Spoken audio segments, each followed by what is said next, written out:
சலுகையும் சங்கடமும். என்னோட பேரு ஹரி நிஷாந்த். நான் ஒரு அலுவலகத்தில் வேலை பார்க்கிறேன். எனக்கு 32 வயதாகிறது. கல்யாணம் ஆகிடுச்சு. ஆனா என் மனைவிக்கும் எனக்கும் சரியா போறது இல்ல. நாங்க வேற வேற மாதிரி மாறிட்டோம். ஒரு வழக்கமான வாழ்க்கை வாழ்றோம். ஆனா மனசுல ஒரு நெருக்கம் இல்ல. அந்த நெருக்கம் இல்லாம நாங்க வெறும் பழக்கத்துக்காக மட்டுமே ஒன்னா இருக்கோம். எனக்கு மனநிறைவு இல்லாம ஏதோ ஒரு குறை இருந்துகிட்டே இருக்கு.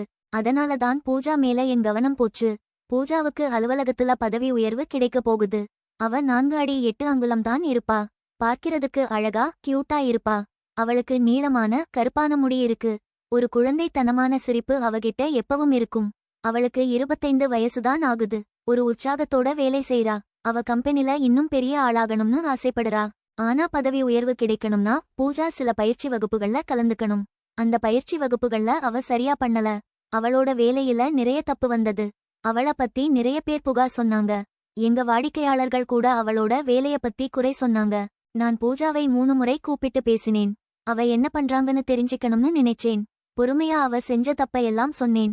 அவகிட்ட இன்னும் நல்லா வேலை செய்யணும்னு சொன்னேன். அவகிட்ட கவனமா இருக்கணும்னு சொன்னேன். ஒவ்வொரு தடவையும் அவ வருத்தப்பட்டா. கண்டிப்பா நல்லா வேலை செய்றேன்னு சொன்னா. ஆனா எந்த மாற்றமும் வரல. ஒரு தடவை அவள என் அறைக்கு கூப்பிட்டேன். ஏன் இவ்வளவு தப்பு நடக்குதுன்னு கேட்டேன். முதல்ல அவ வேலை அதிகமா இருக்குன்னு சொன்னா. அதனால சரியா வேலை செய்ய முடியலன்னு சொன்னா. ஆனா அத நான் நம்பல. ஏதோ காரணம் இருக்குன்னு தெரிஞ்சுகிட்டேன். அப்புறமா தான் தெரிஞ்சது அவ குடும்பத்துல பிரச்சனை இருக்குன்னு. அவ அப்பாக்கு உடம்பு சரியில்ல. அவரு படுக்கையில இருக்காரு. அவ மட்டும்தான் வேலைக்கு போறா. குடும்பத்துல அவ ஒருத்தி தான் சம்பாதிக்கிறா. பண கஷ்டத்துல இருக்காங்கன்னு தெரிஞ்சுக்கிட்டேன். அவ பேசும்போது அவளோட குரல் நடுங்குச்சு. அவளோட கண்ணுல கண்ணீர் இருந்துச்சு. தன்னோட காதல் முறிவு பத்தி சொன்னா. ஒருத்தர் அவள காதலிச்சுட்டு ஏமாத்திட்டாரு. அந்த விஷயத்த நினைச்சு அவ ரொம்ப கஷ்டப்பட்டுட்டு இருந்தா. வேலையில கூட கவனம் செலுத்த முடியாம இருந்திருக்கா. நான் அந்த கதைய அங்கேயே முடிச்சுக்கலாம்னு நினைச்சேன். ஆனா அவ பேசிக்கிட்டே இருந்தா. அந்த மாதிரி உறவுல இருந்தவங்க அந்த நெருக்கத்தை சரியா புரிஞ்சுக்கலன்னு சொன்னா. அதனால மனசு சரியில்லாம வேலையில கவனம் செலுத்த முடியாம இருந்திருக்கா. நான் அவகிட்ட நெருக்கமான கேள்விகள் எதுவும் கேட்கல. ஆனா பொறுமையா அவ பேசுறத கேட்டுக்கிட்டேன். நல்ல விஷயங்கள அவகிட்ட சொன்னேன். இன்னும் நல்லா வேலை செய்யணும்னு சொன்னேன். பதவி உயர்வு இன்னும் கிடைக்கிற தூரத்துல தான் இருக்குன்னு சொன்னேன்.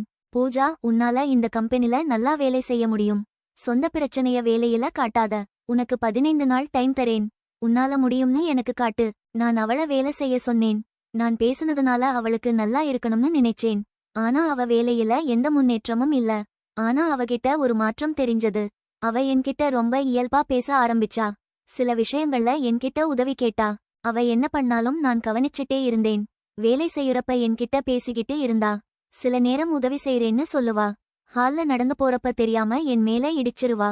ஒரு கொஞ்ச நாள்ல நான் பூஜாவை கவனிச்சுக்கிட்டே இருந்தேன். நான் ஒரு சாதாரணமான மனிதன் தான். அவளோட கஷ்டத்தை தெரிஞ்சுகிட்டப்போ அவ மேல எனக்கு ஒரு ஈர்ப்பு வந்தது உண்மைதான். 25 நாள் கழிச்சு பூஜாவை திருப்பி என் அறைக்கு கூப்பிட்டேன். அவகிட்ட பேசும்போது கொஞ்சம் கடுமையா பேசணும்னு நினைச்சேன். பூஜா, எனக்கு ஒரு கெட்ட செய்தி இருக்கு.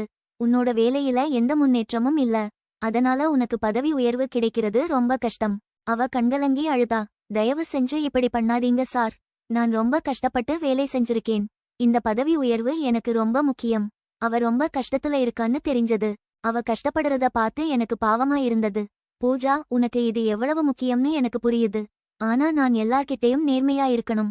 யாரு நல்லா வேலை செஞ்சாங்களோ அவங்களுக்கு தான் பதவி உயர்வு கிடைக்கும். சார், தயவு செஞ்சு எனக்கு இன்னொரு வாய்ப்பு கொடுங்க.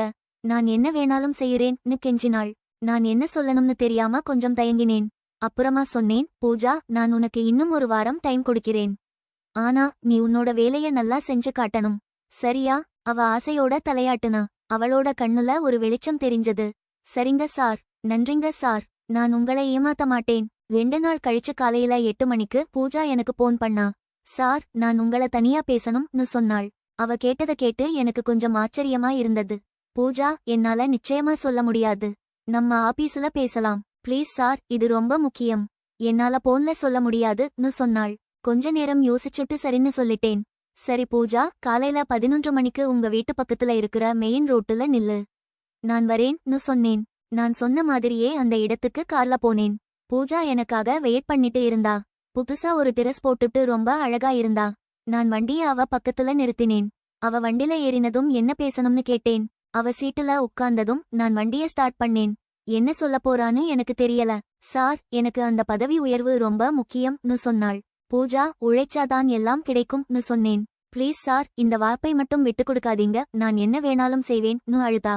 என்ன வேணாலும் செய்வியா? நான் கொஞ்சம் அதிர்ச்சியா கேட்டேன். அப்படின்னா என்ன அர்த்தம்? அவ என்னையே பார்த்துக்கிட்டு இருந்தா. அவளோட கண்ணுல ஒரு ஆசையும் கஷ்டமும் தெரிஞ்சது. அவ எதுவும் பேசல. நானும் அமைதியா வண்டி ஓட்டிக்கிட்டு இருந்தேன். பூஜா, நான் அமைதிய கலைச்சேன். உனக்கு என்னதான் வேணும்? அவ ரொம்ப மெதுவா பதவி உயர்வுன்னு சொன்னா. அதுக்காக நீ கஷ்டப்பட்டு வேலை செய்ய தயாரா இருக்கியா? நான் கேட்டேன். ஆமா சார்னு சொன்னா. என்னோட முழு முயற்சியும் அதுல இருக்கும். நான் வண்டிய ஓட்டிக்கிட்டே இருந்தேன். ஒரு பெரிய முடிவை எடுக்க வேண்டிய நிலைமையில நான் இருந்தேன். ஒரு பக்கம் பூஜாவுக்கு உதவி செய்யணும்னு நினைச்சேன். இன்னொரு பக்கம் நான் தப்பு பண்ணக்கூடாதுன்னு நினைச்சேன். ஒரு கடைய விட்டு தள்ளி ஒரு குடோன் இருந்தது. அங்க நான் வண்டிய நிறுத்தினேன். அதற்கு மேல் நல்லவனாக என்னால் நடிக்க முடியவில்லை. நேராக எங்க குடோனுக்கு வண்டியை விட்டேன். அந்த குடவன் எப்போதும் மூடிதான் இருக்கும். இருவரும் அங்கு சென்றவுடன் அவள் காரில் இறங்கி எனக்கு முன் நடந்து சென்றாள்.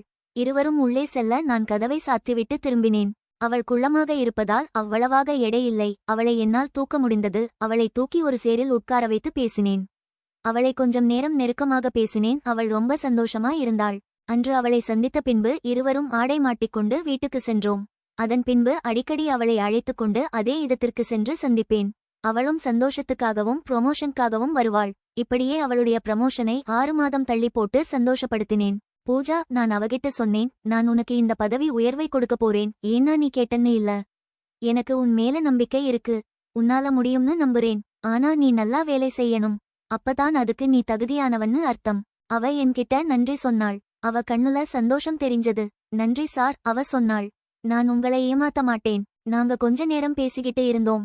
அவளோட வேலைய பத்தியும் அவளோட எதிர்கால திட்டங்களை பத்தியும் நிறைய பேசினோம். நான் அவளுக்கு நிறைய ஆலோசனை சொன்னேன். அவளோட கருத்தை நான் கேட்டேன். நாங்க பேச பேச எனக்கும் அவளுக்கும் ஒரு நல்ல புரிதல் ஏற்பட்டது. அன்னைக்கு சாயங்காலமே பூஜாவோட பதவி உயர்வுக்கு நான் பரிந்துரை செஞ்சேன். அவ ரொம்ப சந்தோஷமா இருந்தா. எனக்கு நன்றி சொன்னா. அதுக்கப்புறம் பூஜா தன்னோட புது பொறுப்பை நல்லா செஞ்சா. பதவி உயர்வுக்கு அவ தகுதியானவன்னு நிரூபிச்சா. அத நினைச்சு நான் பெருமைப்பட்டேன்.